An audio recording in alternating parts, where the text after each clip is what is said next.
रात के अंधेरे में चार दोस्त अजय, रोहन, सीमा और विक्रम कुंदन हाउस के सामने खड़े थे। टूटी हुई खिड़कियां, जंग लगे दरवाजे और हवा में अजीब सी सरसराहट। हर चीज डरावनी लग रही थी। अजय ने धीरे से दरवाजा खोला, जो चरमराते हुए अंदर की घुप अंधेरी दुनिया का रास्ता खोल रहा था। फर्श पर धूल जमी थी और कोनों में मकड़ियों के जाले लटके थे। अंदर घुसते ही एक ठंडी हवा का झोंका आया और सीमा को लगा कि किसी ने उसके कंधे पर हाथ रखा। घर के अंदर कदम रखते ही कहीं से किसी के चलने की आवाज आई।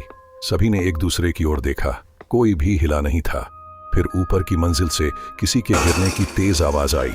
अजय और रोहन ने हिम्मत जुटाकर सीढ़ियां चढ़नी शुरू की। दरवाजे खुद ब खुद हल्के से हिल रहे थे। एक पुराने कमरे में उन्हें एक डायरी मिली। उस पर लिखा था, अगर तुम यह पढ़ रहे हो तो बहुत देर हो चुकी है।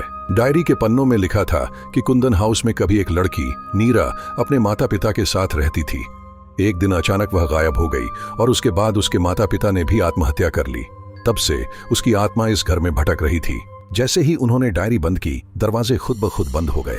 चारों ने भागने की कोशिश की, लेकिन पूरा घर जैसे उन्हें कैद करना चाहता था।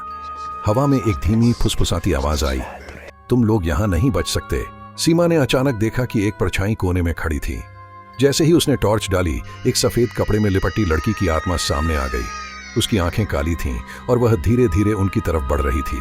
अजय को अचानक याद आया कि डायरी में लिखा था, नीरा को उसका पेंडेंट वापस दो, वह शांत हो जाएगी।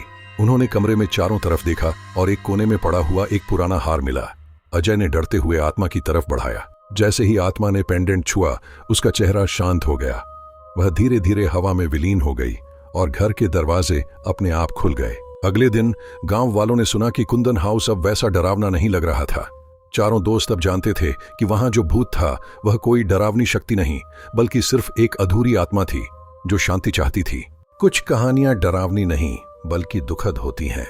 कुंदन हाउस का भूत सिर्फ शांति चाहता था और अब यह रहस्य हमेशा के लिए खत्म हो चुका था, या शायद नहीं।